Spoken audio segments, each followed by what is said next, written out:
মৰমৰ ছাত্ৰ ছাত্ৰীসকল তোমালোকক আকৌ মোৰ ক্লাছলৈ স্বাগতম জনাইছোঁ। আজি আমি তোমালোকৰ পাঠ্যক্ৰমৰ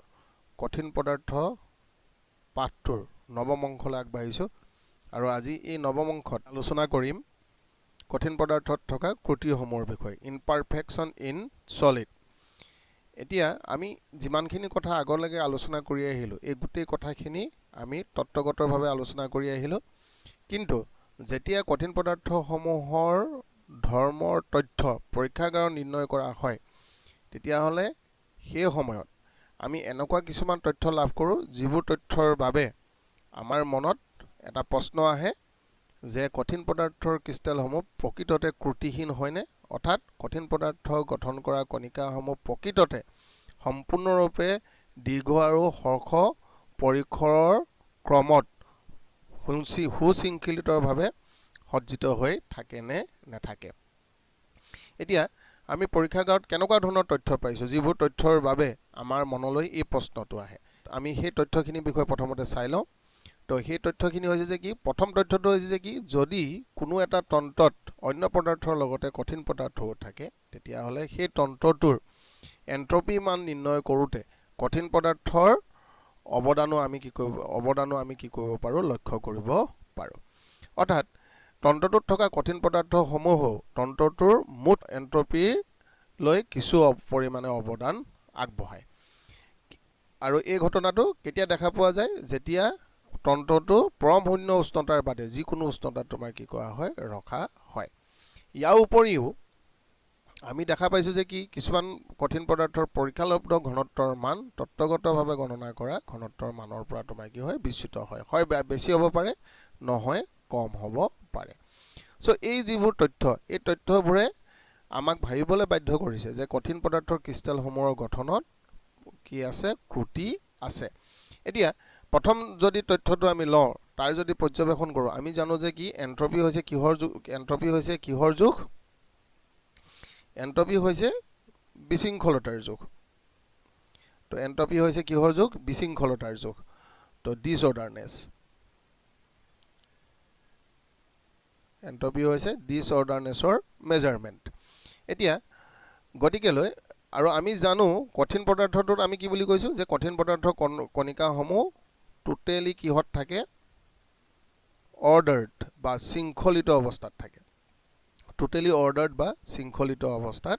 থাকে। অৰ্থাৎ কঠিন পদাৰ্থৰ কাৰণে এন্ট্ৰপিৰ মানটো, যদি কঠিন পদাৰ্থত থকা সকলোবোৰ কণিকা কিহত থাকে, শৃংখলিত অৱস্থাত থাকে, তেতিয়াহ'লে কঠিন অৱস্থাৰ এন্ট্ৰপি মানটো কি হ'ব লাগে, শূন্য হ'ব লাগে। অৰ্থাৎ পৰম শূন্য উষ্ণতাৰ বাদে পৰম শূন্য উষ্ণতাটো বাদেই দিলোঁ, যিকোনো উষ্ণতাতে কঠিন পদাৰ্থৰ উপস্থিতিত তন্ত্ৰ এটাৰ মুঠ এন্ট্ৰপিৰ মান কি হ'ব নালাগে, বৃদ্ধি পাব নালাগে। কিন্তু আমি পৰ্যবেক্ষণ কৰা তথ্যত কিন্তু এই কথাটো আমি দেখা পোৱা নাই। ইয়াৰ অৰ্থটো হৈছে যে কি, কঠিন পদাৰ্থত অলপ হ'লেও তোমাৰ কি আছে, কঠিন পদাৰ্থৰ কণিকাসমূহৰ সজ্জাত অলপ হ'লেও তোমালোকৰ কি আছে, ডিসঅৰ্ডাৰনেছ আছে, অলপ হ'লেও তোমাৰ কি থাকিব, তাত বিশৃংখলতা আছে। আৰু কঠিন পদাৰ্থত যদি কণিকাসমূহৰ গঠনত যদি তোমাৰ কি আছে, বিশৃংখলতা আছে, তেতিয়াহ'লে কঠিন পদাৰ্থৰ কণিকাসমূহত অনিয়মিত সজ্জা আছে। আৰু অনিয়মিত যদি সজ্জা আছে, তেতিয়াহ'লে কঠিন পদাৰ্থটোত কি সৃষ্টি হ'ব লাগিব, ত্ৰুটিৰ সৃষ্টি হ'ব লাগিব। আৰু এই ত্ৰুটিসমূহ সৃষ্টি হোৱাৰ বাবেই কঠিন পদাৰ্থৰ পৰীক্ষালব্ধ ঘনত্বৰ মানটো আমি যিটো প্ৰকৃত তাৰ ঘনত্ব, সেই ঘনত্বৰ মানতকৈ কেতিয়াবা বেছি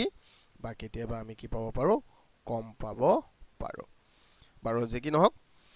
গতিকে আমি এই আলোচনাখিনিৰ পৰা গম পালোঁ যে কঠিন পদাৰ্থৰ ক্ৰিষ্টেলত তোমাৰ কি থাকে, ত্ৰুটি থাকে। এতিয়া কঠিন পদাৰ্থৰ ক্ৰিষ্টেলত থকা ত্ৰুটিৰ সংজ্ঞাটো আমি কেনেধৰণে দিম? তো কঠিন পদাৰ্থৰ ক্ৰিষ্টেলত থকা ত্ৰুটিৰ সংজ্ঞাটো আমি দিম যে কি, যদি কঠিন পদাৰ্থৰ গঠনত কণিকাসমূহৰ অনিয়মিত সজ্জা থাকে আৰু তাৰ বাবে যদি বিশৃংখলতাৰ সৃষ্টি হয় বা কঠিন পদাৰ্থটোৰ গঠনত বিশৃংখলতাৰ সৃষ্টি হয়, তাকে আমি কি বুলি ক'ম, কঠিন পদাৰ্থটোৰ ত্ৰুটি বুলি ক'ম। ঠিক আছে? তো কঠিন পদাৰ্থৰ ত্ৰুটি সাধাৰণতে ক্ৰিষ্টেলীকৰণ প্ৰক্ৰিয়াৰ গঠন হোৱা অৱস্থাতে তোমাৰ কি হ'ব পাৰে, সৃষ্টি হ'ব পাৰে। যদি ক্ৰিষ্টেলীকৰণ প্ৰক্ৰিয়াটো যদি আমি কি কৰোঁ, তীব্ৰ বা মধ্যমীয়া গতিত সংঘটিত কৰোঁ, তেতিয়াহ'লে ত্ৰুটিৰ সৃষ্টিৰ সম্ভাৱনাটো বাঢ়ে আৰু লাহে লাহে ক্ৰিষ্টেলীকৰণ প্ৰক্ৰিয়াটো কৰিলেও আমি কিহৰ পৰা হাত সাৰিব নোৱাৰোঁ ক্ৰিষ্টেলত সৃষ্টি হোৱা ত্ৰুটিৰ পৰা আমি হাত সাৰিব নোৱাৰোঁ কাৰণ ক্ৰিষ্টেলত সৃষ্টি হোৱা ত্ৰুটিৰ কথাটো তাপগতি বিজ্ঞানৰে কি কৰিছে নিৰ্ধাৰণ কৰিছে কাৰণ তাপগতি বিজ্ঞানৰ অনুসৰি পৰম উষ্ণতাতহে তাপগতি বিজ্ঞানৰ অনুসৰি পৰম উষ্ণতা বা এবছলিউট জিৰ' টেম্পাৰেচাৰ পৰম শূন্য উষ্ণতাত পৰম শূন্য উষ্ণতাত তোমাৰ কি হ'ব পৰম শূন্য উষ্ণতাত অণুপৰমাণুসমূহৰ শক্তিৰ মানটো তোমাৰ কি হয় সৰ্বনিম্ন হয় লোৱেষ্ট হয় আৰু এই অৱস্থাতে তেহেঁতি কি হ'ব পাৰে সুশৃংখলিত অৱস্থাত থাকিব পাৰে কিন্তু উষ্ণতাৰ মান অলপ পৰিমাণে বাঢ়ি যোৱাৰ লগে লগে অণুপৰমাণুসমূহৰ শক্তিৰ মানো বৃদ্ধি পাবলৈ আৰম্ভ কৰে আৰু সেই শক্তিৰ মান বৃদ্ধি পোৱাৰ লগে লগে সিহঁতে শৃংখলিতভাৱে সজ্জিত হৈ থকা যিটো প্ৰৱণতা সেই প্ৰৱণতাটো হেৰুৱাই পেলায় এই কথাটো আমাক কোনে কৈছে তাপগতি বিজ্ঞানৰ তত্ত্বই আমাক এই কথাটো কৈছে গতিকে তাপগতি বিজ্ঞানৰ অনুসৰিও কেতিয়াও আমি কি হ'ব নোৱাৰোঁ কঠিন পদাৰ্থৰ ক্ৰিষ্টেল এটাত সম্পূৰ্ণ শৃংখলিত অৱস্থাত অণুপৰমাণুসমূহ গঠিত হৈ থকাকে আমি পাব নোৱাৰোঁ অৰ্থাৎ তাপগতি বিজ্ঞানেও আমাক কৈছে যে কি কঠিন পদাৰ্থৰ ক্ৰিষ্টেলত কিহৰ সৃষ্টি হ'ব পাৰে ত্ৰুটিৰ সৃষ্টি হ'ব পাৰে আচ্ছা এতিয়া আমি গম পালোঁ যে কঠিন পদাৰ্থত ত্ৰুটি থাকে এই ত্ৰুটিসমূহক এতিয়া আমি কি কৰিব বিচাৰিছোঁ শ্ৰেণী বিভাগ কৰিব বিচাৰিছোঁ তো সাধাৰণতে কঠিন পদাৰ্থৰ ত্ৰুটিসমূহক আমি কি কৰিছোঁ তিনিটা ভাগত আমি কি কৰিছোঁ শ্ৰেণী বিভাগ কৰিছোঁ ঠিক আছে এই শ্ৰেণী বিভাগকেইটা প্ৰথম শ্ৰেণীটো হৈছে কি বিন্দু কুটি মানে কি ধৰি লোৱা কোনো এটা বিন্দুৰ আশে পাশে থকা নিয়মিত সজ্জাৰ যদি কি হয় বিচ্যুতি হয় বা কোনো এটা বিন্দুৰ আশে পাশে যদি কণিকাসমূহৰ অনিয়মিত সজ্জা দেখা পোৱা যায় তেতিয়াহ'লে তাক আমি কি কুটি বুলি ক'ম বিন্দু কুটি বুলি ক'ম আনহাতে যদি ক্ৰিষ্টেল এটাত থকা কণিকাসমূহৰ এটা শাৰীত যদি তোমাৰ কি হয় অনিয়মিত সজ্জাৰ সৃষ্টি হয় তেতিয়াহ'লে ক্ৰিষ্টেলটোত কি কুটি সৃষ্টি হোৱা বুলি ক'ম আমি ৰেখা কুটি সৃষ্টি হোৱা বুলি ক'ম আৰু আনহাতে যদি ক্ৰিষ্টেলটোত থকা কণিকাৰ এখন তলত তোমাৰ কি সৃষ্টি হয় অনিয়মিত সজ্জাৰ সৃষ্টি হয় তেতিয়াহ'লে তাত কি সৃষ্টি হোৱা বুলি আমি ক'ম সমতল কুটি সৃষ্টি হোৱা বুলি আমি ক'ম আৰু ইয়াৰ সংজ্ঞাকেইটা মই শ্লাইডখনত তোমালোকক দি দিছোঁ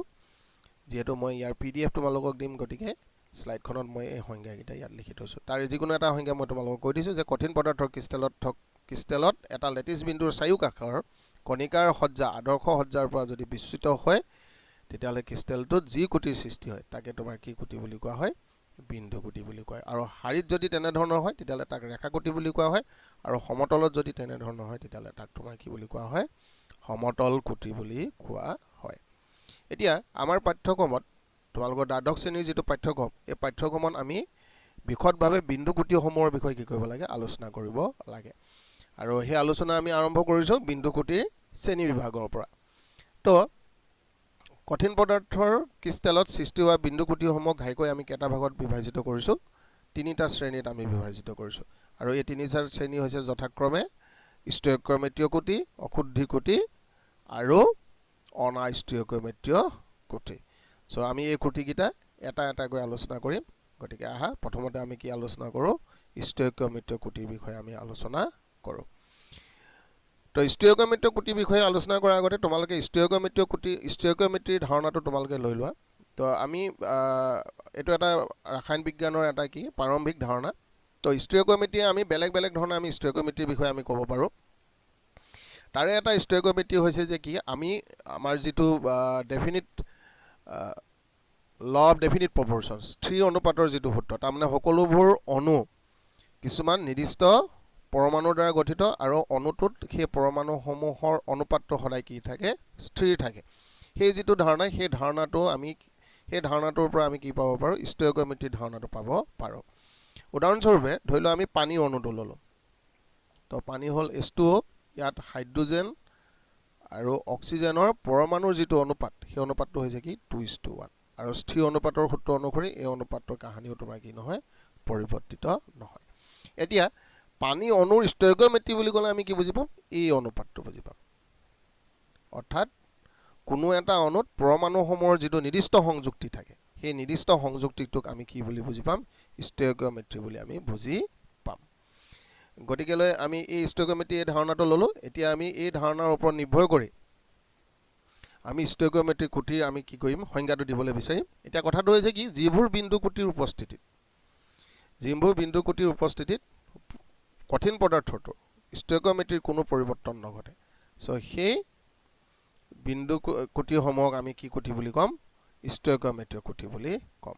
আৰু এই কুটিসমূহক কি বুলি কোৱা হয় আভ্যন্তৰীণ কুটি বা তাপগতীয় কুটি বুলিও কোৱা হয় আচ্ছা ষ্টেগিওমেট্ৰিক কুটিসমূহক আমি কি কৰিছো বিভিন্ন শ্ৰেণীত আমি কি কৰিছো শ্ৰেণী বিভাজন কৰিছো এতিয়া এই শ্ৰেণী বিভাজন আমি কঠিন পদাৰ্থসমূহক আমি কি কৰিছো দুটা ভাগলৈ আমি বিভাজিত কৰি লৈছো আয়নীয় পদাৰ্থখিনি বাদ দি বাকি কঠিন পদাৰ্থখিনিক আমি কি কৰিছো এটা ভাগত ৰাখিছো আৰু আয়নীয় কঠিন পদাৰ্থখিনিক আমি এটা ভাগত ৰাখিছো এতিয়া আয়নীয় কঠিন পদাৰ্থখিনি বাদ দি বাকি যিখিনি কঠিন পদাৰ্থ আছে উদাহৰণস্বৰূপে তোমাৰ কি আণৱীয় কঠিন পদাৰ্থ ধাতৱীয় কঠিন পদাৰ্থ বা সহযোজী কঠিন পদাৰ্থ সেই কঠিন পদাৰ্থসমূহত যি ষ্টেগিওমেট্ৰিক কুটি দেখা পোৱা যায় সেই ষ্টেগিওমেট্ৰিক কুটি দুই ধৰণৰ হয় এটা হৈছে কি অনাধিকিত কুটি আৰু এটা হৈছে কি তোমাৰ অন্তৰ্বৰ্তী কুটি ভেকেন্সি আৰু ইন্টাৰষ্টেচিয়েল ডিফেক্টছ আৰু আয়নীয় কঠিন পদাৰ্থসমূহতো একে ধৰণে অনাধিকিত কুটি আৰু অন্তৰ্বৰ্তী কুটি তোমাৰ কি হোৱা যায় দেখা পোৱা যায় যদিও এই কুটিসমূহ অলপমান বিশেষ ধৰণৰ হয় সেইকাৰণে আমি এহঁতক বিশেষ ধৰণে অধ্যয়ন কৰিবৰ কাৰণে আমি কৈছো এহঁতক কি কুটি বুলি কৈছো ফ্ৰেংকেল কুটি আৰু চটকি কুটি বুলি কৈছো অৰ্থাৎ ষ্টেগিওমেট্ৰিক কুটিসমূহক আমি এই ভাগকেইটাত আমি কি কৰিছো শ্ৰেণী বিভাজন কৰিছো এই ভাগকেইটাত আমি কি কৰিছো শ্ৰেণী বিভাজন কৰিছো এতিয়া আমি এই শ্ৰেণী বিভাজনকেইটা এটা এটাকৈ আলোচনা কৰিম প্ৰথমতে আয়নীয় পদাৰ্থৰ বাহিৰে অন্য কঠিন পদাৰ্থত সৃষ্টি হোৱা অনাধিকিত কুটিৰ বিষয়ে আমি আলোচনা কৰোঁ ধৰি লওঁ যে এটো এটা আমাৰ আদৰ্শ ক্ৰিষ্টেল আৰু আদৰ্শ ক্ৰিষ্টেলৰ এইবোৰ হৈছে একোটা আদৰ্শ ক্ৰিষ্টেলত থকা নিয়মিত বা নিৰ্দিষ্ট ক্ৰমত সজ্জিত হৈ থকা কণিকা অৰ্থাৎ এই আদৰ্শ ক্ৰিষ্টেলটো প্ৰতিটো লেটিছ বিন্দুতে একোটাকৈ লেটিছ বিন্দু কি হয় প্ৰতিটো লেটিছ বিন্দুতে একোটাকৈ তোমাৰ কি আছে কণিকা আছে এতিয়া ক্ৰিষ্টেলীকৰণ প্ৰক্ৰিয়াটোত যদি এটা লেটিছ বিন্দু অধিকাৰ কৰা কণিকাটোৱে তাৰ নিজস্ব স্থান এৰি ক্ৰিষ্টেলটোৰ পৰা আঁতৰি যায় তেতিয়ালে সেই স্থানডোখৰত এটা এডোখৰ কি হ'ব খালী ঠাইৰ সৃষ্টি হ'ব হৈছে না আৰু এই খালী ঠাইডোখৰ সৃষ্টি হোৱাৰ কাৰণে এই স্থানডোখৰ বা এই বিন্দুটোৰ সাপেক্ষে কণিকাৰ যিটো নিয়মিত সজ্জা সেই নিয়মিত সজ্জাটো তোমাৰ কি হৈ যাব অনিয়মিত হৈ যাব আৰু তাৰ ফলস্বৰূপে যিটো কুটিৰ সৃষ্টি হ'ব সেই কুটিটোক আমি কি কুটি বুলি ক'ম অনাধিকিত কুটি বুলি ক'ম এতিয়া আমি দেখিলো অনাধিকিত কুটিত তোমাৰ কি হয় লেটিছ বিন্দুত থাকিব লগা কণিকাটোক কত নাথাকে ক্ৰিষ্টেলটোত নাথাকে অৰ্থাৎ ইয়াত একক আয়তনত থকা কণিকাৰ সংখ্যাটো কমি যাব অৰ্থাৎ একক আয়তনত থকা ভৰৰ পৰিমাণটো তোমাৰ কি হ'ব কমি যাব সেই কাৰণে অনাধিকিত কুটি সৃষ্টি হলে কঠিন পদাৰ্থটোৰ কি কমি যাব ঘনত্ব কমি যাব ঠিক আছে এতিয়া আমি ইয়াৰ পাছৰ যিটো কুটি আমি কি কুটিটোলে যাব বিচাৰিছো অন্তৰ্বৰ্তী কুটিটোলে যাব বিচাৰিছো একে ধৰণে আমি এটা আদৰ্শ ক্ৰিষ্টেলৰ ধাৰণা লৈ লওঁ এটো আমাৰ আদৰ্শ ক্ৰিষ্টেল ঠিক আছে এটো আমাৰ আদৰ্শ ক্ৰিষ্টেল এই আদৰ্শ ক্ৰিষ্টেলটোৰ লেটিছ বিন্দু নথকা যিবোৰ স্থান এই স্থানসমূহক তোমাৰ কি বুলি কোৱা হয় অন্তৰ্বৰ্তী স্থান বুলি কোৱা হয় এই স্থানসমূহক কি বুলি কোৱা হয় অন্তৰ্বৰ্তী স্থান বুলি কোৱা হয় এতিয়া যদি ক্ৰিষ্টেলীকৰণ প্ৰক্ৰিয়াটোত লেটিছ বিন্দুবোৰ কণিকাবোৰ থকাৰ উপৰিও কিছুমান অতিৰিক্ত কণিকা যদি কোট সোমাইহি অন্তৰ্বৰ্তী স্থানত যদি সোমাইহি তেতিয়াও তাত এটা তোমাৰ কি সৃষ্টি হ'ব পাৰে বিন্দু কুটি সৃষ্টি হ'ব পাৰে ধৰি লোৱা এই অন্তৰ্বৰ্তী আৰু সেই কুটিটোক আমি কি বুলি কৈছো অন্তৰ্বৰ্তী কুটি বুলি কৈছো এতিয়া ইয়াত চোৱা ইয়াৰ এই অন্তৰ্বৰ্তী স্থানটো এই কণিকাটো অধিকাৰ কৰিছে এই অন্তৰ্বৰ্তী স্থানটো এই কণিকাটোৱে কি কৰিছে অধিকাৰ কৰিছে গতিকে এনে ধৰণে তোমাৰ কি সৃষ্টি হ'ব পাৰে অন্তৰ্বৰ্তী কুটিৰ সৃষ্টি হ'ব পাৰে অৰ্থাৎ যদি এটা ক্ৰিষ্টেলত লেটিছ বিন্দু উপৰিও ক্ৰিষ্টেলটোৰ ভিতৰত থকা অন্তৰ্বৰ্তী স্থানসমূহ অন্য কণিকাৰে তোমাৰ কি কৰে অন্য কণিকা বা একেটা কণিকাৰে তোমাৰ কি কৰে অধিকাৰ কৰে তেতিয়ালে তাত তোমাৰ কি সৃষ্টি হ'ব পাৰে এটা কুটিৰ সৃষ্টি হ'ব পাৰে তাকে আমি কি বুলি কৈছো অন্তৰ্বৰ্তী কুটি বুলি কৈছো আৰু অন্তৰ্বৰ্তী কুটিৰ ক্ষেত্ৰত আমি এতিয়া গম পাইছো যেহেতু ইয়াত অতিৰিক্ত কণিকা ক্ৰিষ্টেলটোত থাকিব গতিকে একক আয়তনত তাৰ ভৰৰ পৰিমাণটো বাঢ়ি যাব অৰ্থাৎ এই ক্ষেত্ৰত কঠিন পদাৰ্থটোৰ ঘনত্বৰ মানটো তোমাৰ কি হৈ যাব বাঢ়ি যাব এতিয়া আয়নীয় পদাৰ্থসমূহত এনেধৰণে যিবোৰ কুটিৰ সৃষ্টি হয় সেই কুটিবোৰ অলপ বিশেষ ধৰণৰ হয় এতিয়া ধৰি ল'লোঁ আয়নীয় পদাৰ্থৰ আমি কিহৰ বিষয়ে আলোচনা কৰিব বিচাৰিছোঁ আয়নীয় পদাৰ্থৰ সৃষ্টি হোৱা অনাধিক্য কুটিৰ বিষয়ে আমি কি কৰিব অনাধিকিত কুটিৰ বিষয়ে আমি কি কৰিব বিচাৰিছোঁ আলোচনা কৰিব বিচাৰিছোঁ আৰু এই কুটিটোক আমি কি হিচাপে নামাকৰণ কৰিছোঁ ছটকি কুটি হিচাপে আমি নামাকৰণ কৰিছোঁ এতিয়া কথাটো বুজি পাবলৈ হ'লে আমি প্ৰথমতে এটা আদৰ্শ আয়নীয় ক্ৰিষ্টেলৰ কথা আলোচনা কৰি লওঁ এইটো ধৰি লওঁ এটা আদৰ্শ আয়নীয় ক্ৰিষ্টেল ইয়াত একক ধনাত্মক আধান আৰু একক ঋণাত্মক আধানৰে এই আয়নীয় ক্ৰিষ্টেলটো তোমাৰ কি হৈছে গঠিত হৈছে অৰ্থাৎ ইয়াত আধানৰ ধনাত্মক আধান আৰু ঋণাত্মক আধানৰ অনুপাতটো কি হৈছে 1:1 বা যিয়ে নহওক লাগে তোমাৰ যদিও ইয়াত যদি আমি 2 পজিটিভ আয়ন এটাও যদি ইয়াত ৰাখোঁ ডি ধনাত্মক আধানযুক্ত আয়ন এটাও যদি আমি ইয়াত ৰাখোঁ তেতিয়াহ'লে কি হ'ব আয়নীয় ক্ৰিষ্টেলসমূহত আধানৰ যিটো অনুপাত সেই অনুপাতটো সদায় কি হ'ব লাগিব 1:1 হ'ব লাগিব কিয় কাৰণ আয়নীয় ক্ৰিষ্টেলসমূহ কি হ'ব লাগিব নিউট্ৰেল হ'ব লাগিব বৈদ্যুতিকভাৱে তেতি কি হ'ব লাগিব প্ৰসম হ'বই লাগিব গতিকে এই কথাটো প্ৰাকৃতিকভাৱে নিৰ্ধাৰণ কৰাৰ কথা বা প্ৰকৃতিত এই কথাটো নিৰ্ধাৰিত হৈ আছে গতিকে আমি আমাৰ প্ৰকৃতিত যিমানবোৰ আয়নীয় ক্ৰিষ্টেল পাম সেই আয়নীয় ক্ৰিষ্টেলসমূহ আধানযুক্ত নহয় সদায় তোমাৰ কি হ'ব লাগিব বৈদ্যুতিকভাৱে নিৰপেক্ষ হ'বই লাগিব আচ্ছা এতিয়া এই আয়নীয় ক্ৰিষ্টেলটোত আমি ধৰি ল'লোঁ যে এটা অনাধিকিত কুটি সৃষ্টি হ'ব লাগে চ' অনাধিকিত কুটি যদি সৃষ্টি হয় তেতিয়াহ'লে কি হ'ব লাগিব এটা লেটিছ বিন্দুৰ পৰা এটা কণিকা কি হৈ যাব আঁতৰি যাব লাগিব আমি ধৰি ল'লোঁ এটা ঋণাত্মক কণিকা ইয়াৰ পৰা আঁতৰি গ'ল এতিয়া ঋণাত্মক কণিকা আঁতৰি যোৱাৰ লগে লগে ধনাত্মক কণিকাৰ মানটো ক্ৰিষ্টেলটোত কি হৈ যাব বাঢ়ি যাব ঠিক আছে ঋণাত্মক কণিকাটো আঁতৰি যোৱাৰ লগে লগে ধনাত্মক কণিকাৰ মানটো বা কেটায়নৰ মানটো তোমাৰ কি হ'ব ক্ৰিষ্টেলটোত বাঢ়ি যাব গতিকে কেটায়নৰ মানটো ক্ৰিষ্টেলটোত বাঢ়ি যোৱাৰ লগে লগে কেটায়নটোৰ বৈদ্যুতিক নিৰপেক্ষতাটো কি হৈ যাব নাইকিয়া হৈ যাব যেটো প্ৰাকৃতিকভাৱে সম্ভৱ নহয় গতিকে যেতিয়া আয়নীয় ক্ৰিষ্টেল এটাত অনাধিকিত কুটিৰ সৃষ্টি হয় তেতিয়া যদি এনায়ন এটা ওলাই যায় তাৰ লগতে এটা কি ওলাই যাব কেটায়ন ওলাই যাব যাতে সিহঁতৰ আধানৰ যিটো অনুপাত সেই অনুপাতটো তোমাৰ কিমান হৈ থাকে 1:1 বা ক্ৰিষ্টেলটো বৈদ্যুতিকভাৱে কি হৈ থাকিব পাৰে নিৰপেক্ষ বা প্ৰসম হৈ থাকিব পাৰে অৰ্থাৎ যেতিয়া আয়নীয় পদাৰ্থ এটাত অনাধিকিত কুটিৰ সৃষ্টি হ'ব সেই অনাধিকিত কুটিৰ সৃষ্টি কৰিবলৈ যাওঁতে সদায় কি হ'ব লাগিব এ পেয়াৰ অফ আয়ন সদায় কি ওলাই যাব লাগিব এ পেয়াৰ অফ আয়ন তোমাৰ কি হ'ব লাগিব ওলাই যাব লাগিব আয়নৰ এটা এজোৰ যুগ্ম তোমাৰ কি হ'ব লাগিব ক্ৰিষ্টেলটোৰ পৰা ওলাই যাব লাগিব ঠিক আছে গতিকে এই ধৰণৰ যেটো বিশেষ অনাধিকিত কুটি যেটো আয়নীয় পদাৰ্থত দেখা পোৱা যায় সেই কুটিটোক তোমাৰ কি বুলি কোৱা হয় ছটকি কুটি বুলি কোৱা হয় এতিয়া ইয়াত চোৱা ছটকি কুটি কেনেকৈ সৃষ্টি হৈছে এই স্থানটোৰ পৰা ঋণাত্মক আধানটো গ'ল এই স্থানটোৰ পৰা ধনাত্মক আধানটো গ'ল গতিকে ফলস্বৰূপে ইয়াত এক বিশেষ ধৰণৰ অনাধিকিত কুটি সৃষ্টি হ'ল আৰু তাক আমি কি বুলি ক'লো ছটকি কুটি বুলি ক'লো সাধাৰণতে ছটকি কুটি দেখুৱাবলৈ হ'লে যেটো আয়নীয় যৌগ আছে সেই আয়নীয় যৌগটোৰ কেটায়নৰ এনায়নৰ আকাৰ প্ৰায় কি হ'ব লাগিব সমান হ'ব লাগিব আৰু যেহেতু এটো অনাধিকিত কুটি গতিকে ছটকি কুটিত আয়নীয় কঠিন পদাৰ্থটোৰ ঘনত্বৰ মানটো সদায় কমিব আৰু মই ছটকি কুটি যিকিটা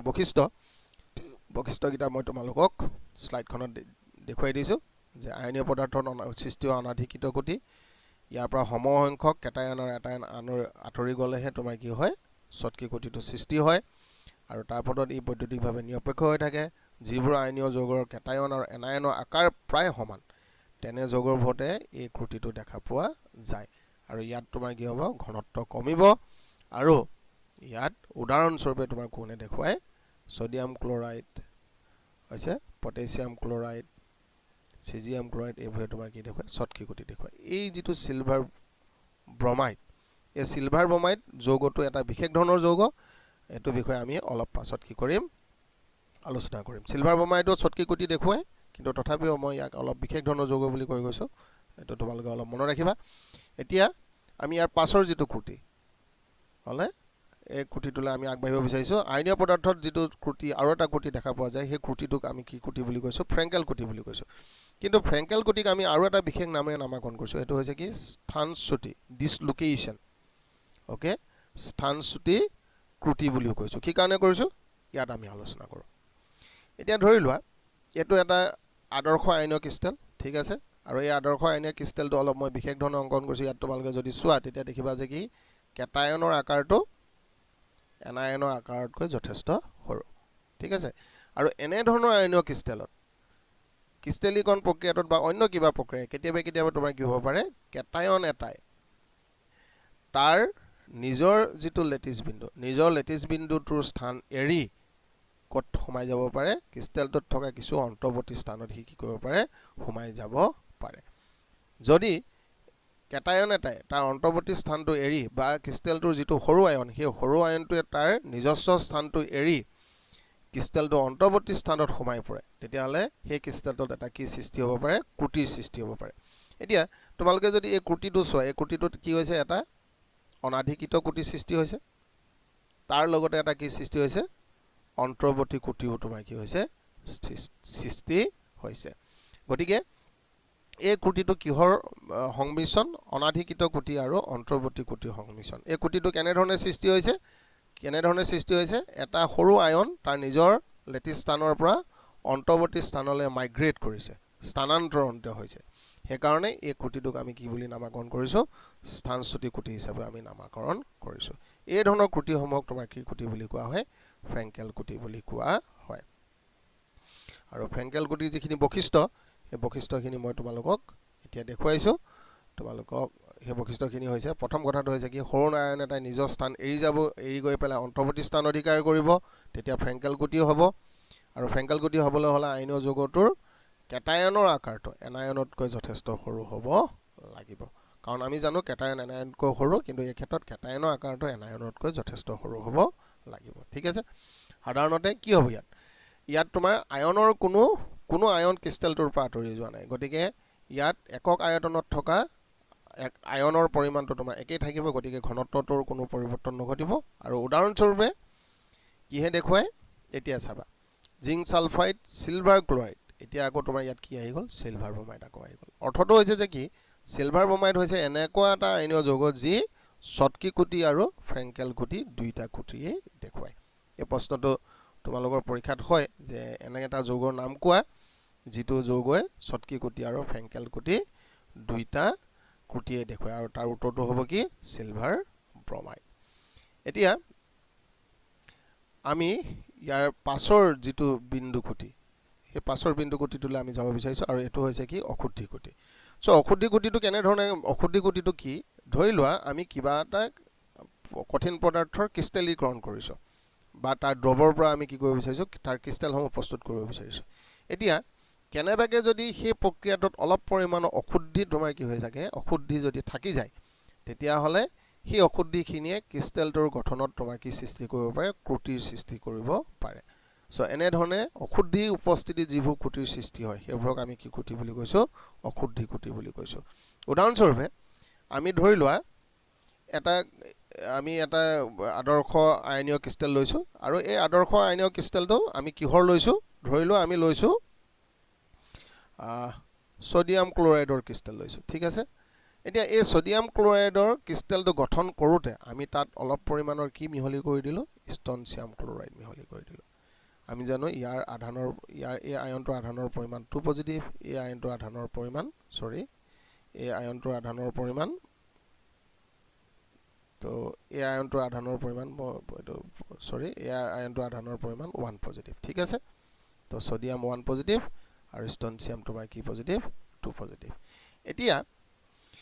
যদি সোডিয়াম ক্লৰাইডৰ ক্ৰিষ্টেলীকৰণ প্ৰক্ৰিয়াটোত ষ্ট্ৰনচিয়াম ক্লৰাইড যদি থাকে তেতিয়াহ'লে তোমাৰ কি হ'ব এই ক্ৰিষ্টেলটো গঠন হওঁতে সোডিয়ামৰ স্থান এটা কোনে অধিকাৰ কৰি ল'ব পাৰিব ষ্ট্ৰনচিয়ামে অধিকাৰ কৰি ল'ব পাৰিব এতিয়া ইয়াতে ডাঙৰ সমস্যা এটা হৈ যাব কাৰণ ইয়াত আধানৰ পৰিমাণটো 1:1 হৈ আছে ইয়াত ষ্ট্ৰনচিয়ামৰ যেতিয়া সোমাই যাব যিহেতু ষ্ট্ৰনচিয়ামৰ 2 পজিটিভ গতিকে ইয়াত তোমাৰ কি হ'ব ধনাত্মক আধানৰ পৰিমাণটো বাঢ়ি যাব যদি ইয়াত সোডিয়াম আয়ন এটা থাকে গতিকে কি হ'ব ষ্ট্ৰনচিয়ামে যেতিয়া সোডিয়াম আয়নৰ স্থানটো অধিকাৰ কৰিব তেতিয়া এই স্থানডোখৰৰ পৰা সোডিয়াম আয়ন এটা কি হ'ব ক্ৰিষ্টেলটোৰ বাহিৰলৈ ওলাই গুচি যাব অৰ্থাৎ এই অশুদ্ধিটোৰ কাৰণে এছআৰ অশুদ্ধিটোৰ কাৰণে সোডিয়াম ক্লৰাইডৰ এই ক্ৰিষ্টেলটোত এটা বিন্দু ক্ৰুটিৰ সৃষ্টি হ'ল আৰু এনেধৰণে সৃষ্টি হোৱা বিন্দু ক্ৰুটিটোক আমি কি ক্ৰুটি বুলি কৈছোঁ অশুদ্ধি ক্ৰুটি বুলি কৈছোঁ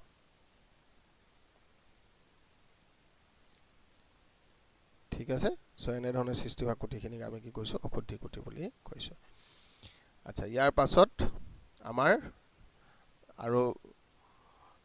বিন্দু কুটি বাকি কিটা বিন্দু কুটি আছে আমি হেকিটাক বিন্দু কুটিৰ বিষয়ে আলোচনা কৰিম প্ৰথমতে এই অশুদ্ধি কুটিৰ কথাখিনি যিখিনি কথা মই ক'লো এখিনি মই তোমালোকৰ স্লাইডত দেখুৱাই দিছো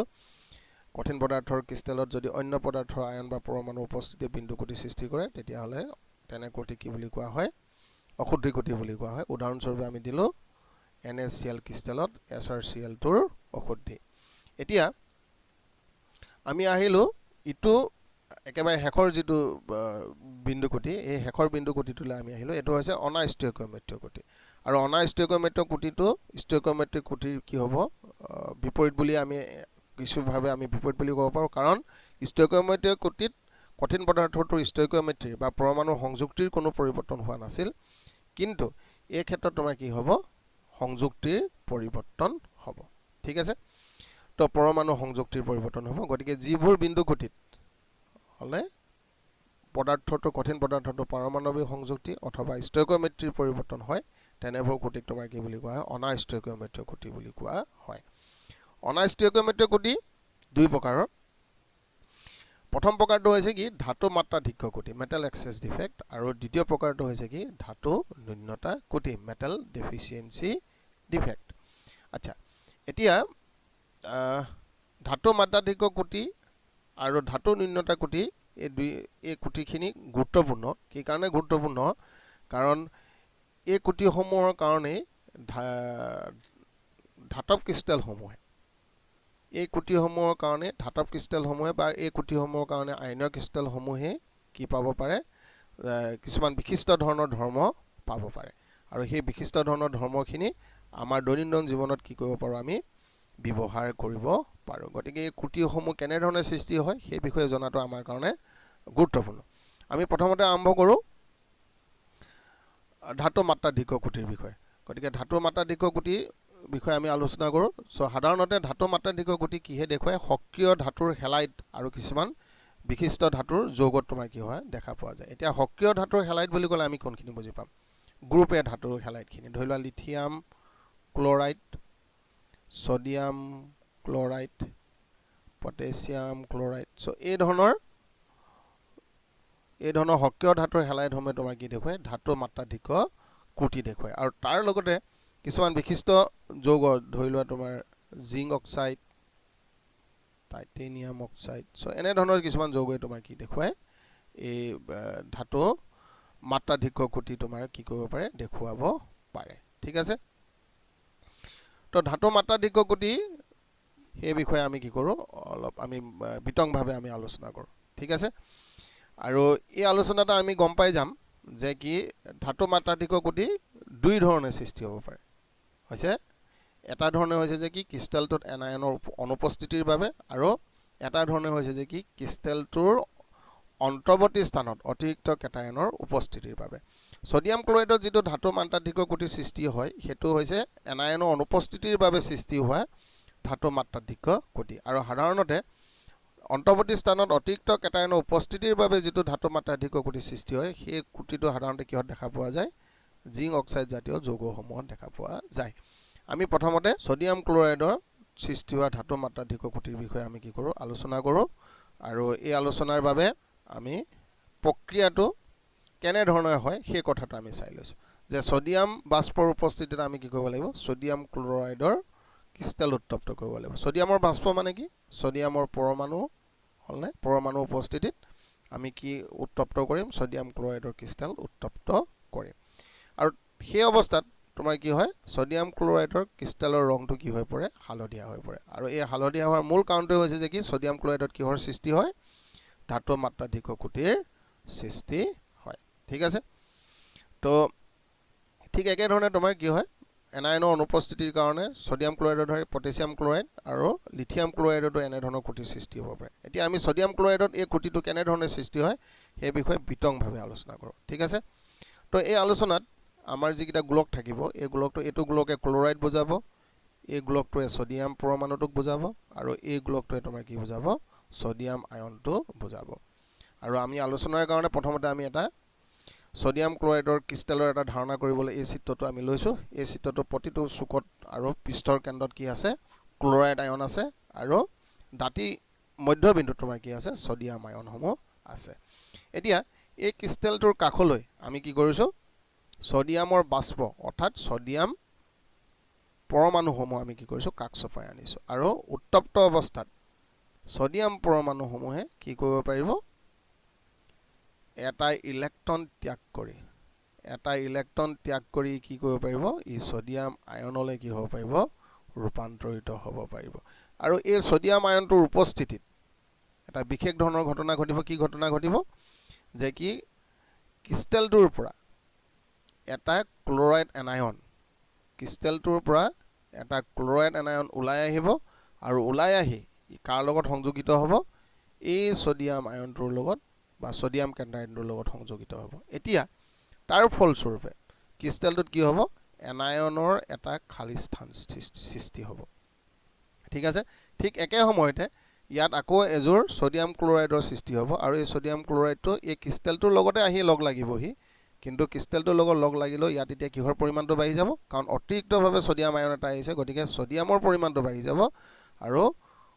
ক্লোৰাইডৰ পৰিমাণটো কমি যাব আৰু সেই ক্লোৰাইডটোৱে তাৰ নিজৰ স্থানটো এৰি থৈ অহা যিটো খালী ঠাই সেই খালী ঠাইডোখৰ ক্ৰিষ্টেলটোত থাকি যাব এতিয়া এই অৱস্থাত ক্ৰিষ্টেলটোত এটা ডাঙৰ ঘটনা ঘটিব সেইটো হৈছে কি ধনাত্মক আধানৰ মানটো বাঢ়ি যাব কাৰণ সোডিয়াম আয়নটো সোমাইছে ধনাত্মক আধানৰ পৰিমাণটো বাঢ়ি যাব গতিকে ক্ৰিষ্টেলটোৰ বৈদ্যুতিক নিৰপেক্ষতাৰ বাবে নিউট্ৰেল হৈ থাকিবৰ কাৰণে কি হ'ব এই যে সোডিয়ামটোৱে ত্যাগ কৰা ইলেক্ট্ৰনটো সেই ইলেক্ট্ৰনটো আহি কি অধিকাৰ কৰিব এই স্থানডোখৰ কি কৰিব অধিকাৰ কৰিব হৈছে গতিকে তাৰ ফলস্বৰূপে আমি এটা ক্ৰুটি পাম আৰু সেই ক্ৰুটিটোৰ যিটো সজ্জাটো ঠিক এনেকুৱা ধৰণৰ হ'ব যে কি অতিৰিক্ত সোডিয়ামটো সোমাই যাব ক্লোৰাইডটো সোমাই যাব আৰু এই ক্লোৰাইডটোৱে এৰি থৈ যোৱা স্থানটো কোনে অধিকাৰ কৰিব এই ইলেক্ট্ৰনটোৱে অধিকাৰ কৰিব এতিয়া ক্ৰিষ্টেলটোত থকা এই ইলেক্ট্ৰনটোৰ বাবে ক্ৰিষ্টেলটোৱে তোমাৰ কি কৰিব কিছুমান বিশিষ্ট ধৰ্ম কি কৰিব লাভ কৰিব ইয়াৰ ভিতৰত প্ৰথম এটা সাধাৰণ ধৰ্ম হৈছে যিটো আমি পৰ্যবেক্ষণ কৰিব পাৰোঁ সেইটো হৈছে ৰঙৰ পৰিৱৰ্তন আৰু ৰঙৰ পৰিৱৰ্তন কি কাৰণে হয় এই ইলেক্ট্ৰনটোৱে কি কৰিব পাৰে ভিজিবল লাইট ৰেঞ্জৰ বা দৃশ্যমান পোহৰৰ তৰংগ দৈৰ্ঘ্য শোষণ কৰি উত্তেজিত অৱস্থালৈ যাব পাৰে আৰু উত্তেজিত অৱস্থালৈ গৈ আকৌ যেতিয়া সি শক্তি ত্যাগ কৰি তাৰ নিজৰ শক্তি স্তৰলৈ আহে তেতিয়া ই কি কৰিব পাৰে দৃশ্যমান পোহৰৰ তৰংগ দৈৰ্ঘ্য ই কি কৰিব পাৰে বিকিৰণ কৰিব পাৰে হৈছে দৃশ্যমান পোহৰ অঞ্চলৰ বিদ্যুৎ চুম্বকীয় তৰংগ ই বিকিৰণ কৰিব পাৰে আৰু যাৰ কাৰণে আমি কি দেখা পাওঁ এই ক্ৰিষ্টেলটোৰ ৰং দেখা পাওঁ গতিকে এই কেন্দ্ৰটোত থকা এই অযুগ্ম ইলেক্ট্ৰনটোৰ বাবে ক্ৰিষ্টেলটোৱে কি পাব পাৰে ৰং পাব পাৰে আৰু সেইকাৰণে এই কেন্দ্ৰটোক তোমাৰ কি বুলি কোৱা হয় এফ চেণ্টাৰ বা বৰণ কেন্দ্ৰ বুলি কোৱা হয় গতিকে এনেধৰণে তোমাৰ কি সৃষ্টি হয় ধাতু মাত্ৰাধিক কুটিৰ কাৰণে আয়নীয় ক্ৰিষ্টেল এটা তোমাৰ কি সৃষ্টি হয় বৰণ কেন্দ্ৰৰ সৃষ্টি হয় গতিকে বৰণ কেন্দ্ৰৰ বিষয়ে তোমালোকৰ পৰীক্ষাত সোধে এই গোটেই আলোচনাখিনিকে মই ইয়াতে তোমালোকক দেখুৱাই দিছোঁ গতিকে তোমালোকে স্ক্ৰীনখন ৰাখি লৈ এডোখৰ আকৌ এবাৰ পঢ়ি চাব পাৰিবা গতিকে এই দুটা স্লাইডত তোমালোকৰ এই কথাখিনিয়ে কি কৰি থোৱা আছে আলোচনা কৰি থোৱা আছে এতিয়া চোৱা এই কথাটো মই কৈছিলোঁ যে কি এনে সোডিয়াম ক্লোৰাইডৰ ক্ৰিষ্টেলৰ ওপৰত দৃশ্যমান পোহৰ পৰিলে ইয়াৰ এফ কেন্দ্ৰত থকা ইলেক্ট্ৰনে পোহৰৰ শক্তি শোষণ কৰি হৈছে পোহৰৰ শক্তি শোষণ কৰে আৰু এই শক্তি শোষণ কৰি উত্তেজিত অৱস্থালৈ যায় পুনৰ ভূমিষ্ঠৰ অৱস্থালৈ আহোঁতে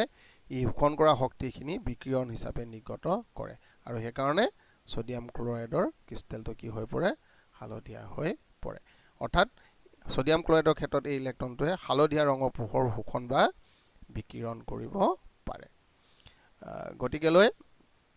এই ধৰণে তোমাৰ কি সৃষ্টি হয় বৰণ কেন্দ্ৰৰ সৃষ্টি হয় অথবা এই ধৰণে আয়নীয় ক্ৰিষ্টেল এটাত এনায়নৰ অনুপস্থিতিৰ কাৰণে ধাতু মাত্ৰাধিক কুটিক তোমাৰ কি হ'ব পাৰে সৃষ্টি হ'ব পাৰে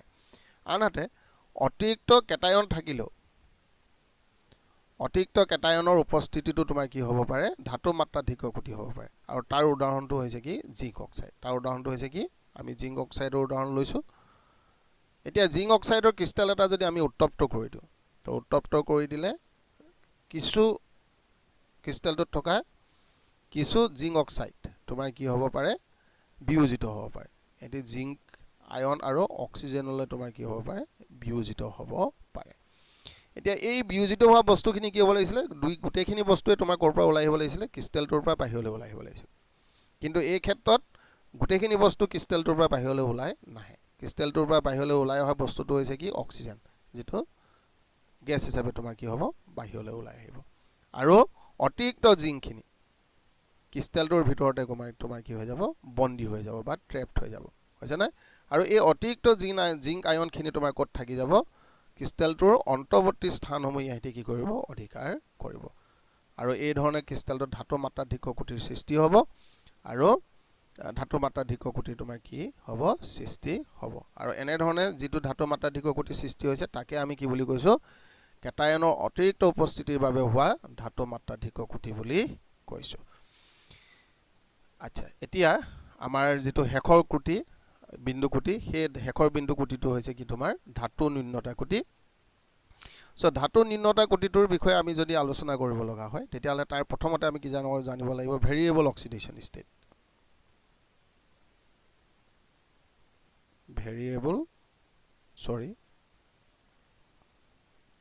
অক্সিডেশন ষ্টেট তো আমি জানো কিছুমান যৌগই কি দেখুৱায় ভেৰিয়েবল অক্সিডেশন ষ্টেট দেখুৱায় সো উদাহৰণস্বৰূপে আইৰণৰ 2 পজিটিভ আৰু আইৰণৰ কি আছে 3 পজিটিভ এতিয়া আইৰণৰ 2 পজিটিভ আৰু 3 পজিটিভ এই দুইটা অক্সিডেশন ষ্টেটে যথেষ্ট সুস্থিৰ আৰু প্ৰকৃতিত তোমাৰ কি পোৱা যায়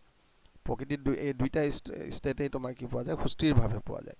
গতিকে যেতিয়াই ধৰি লও আমি ফেৰাছ অক্সাইডৰ ক্ৰিষ্টেল এটা গঠন কৰিব বিচাৰিছো তো ফেৰাছ অক্সাইডৰ ক্ৰিষ্টেল এটা গঠন কৰিব বিচাৰোতে ইয়াত ফেৰাছ অক্সাইডৰ আয়ন থকা উপৰিও ফেৰাছ আয়নটো থকাৰ উপৰিও ইয়াত কি আয়ন থাকিব পাৰে ফেৰিক আয়নটো থাকিব পাৰে গতিকে ফেৰিক আয়নটোৰ উপস্থিতিৰ লগে লগে তোমাৰ কি হৈ যাব ক্ৰিষ্টেলটোত আইৰণৰ পৰিমাণটো কমি যাব কাৰণ দুটা ফেৰিক আয়নক তিনিটা অক্সাইড আয়নে বৈদ্যুতিকভাৱে কি কৰিব পাৰে পষম কৰিব পাৰে গতিকে য'ত ফেৰাছ আয়ন লাগিছিলে তিনিটা তাত দুটা ফেৰিক আয়নে তিনিটা অক্সিজেন অক্সাইড আয়নৰ আধানটো তোমাৰ কি কৰিব পাৰিব পষমিত কৰিব পাৰিব গতিকে ইয়াত আয়নৰ পৰিমাণটো তোমাৰ কি হৈ যাব কমি যাব আৰু আয়নৰ পৰমাণুৰ পৰিমাণটো কমি যোৱাৰ কাৰণে তোমাৰ কি হ'ব ধাতুৰ কমৰ বাবে বা ধাতুৰ নিম্নতাৰ বাবে ফেৰাছ অক্সাইডৰ ক্ৰিষ্টেলত তোমাৰ কি সৃষ্টি হ'ব এটা কুটিৰ সৃষ্টি হ'ব এনে ধৰণৰ কুটিসমূহক আমি কি কুটি বুলি কৈছো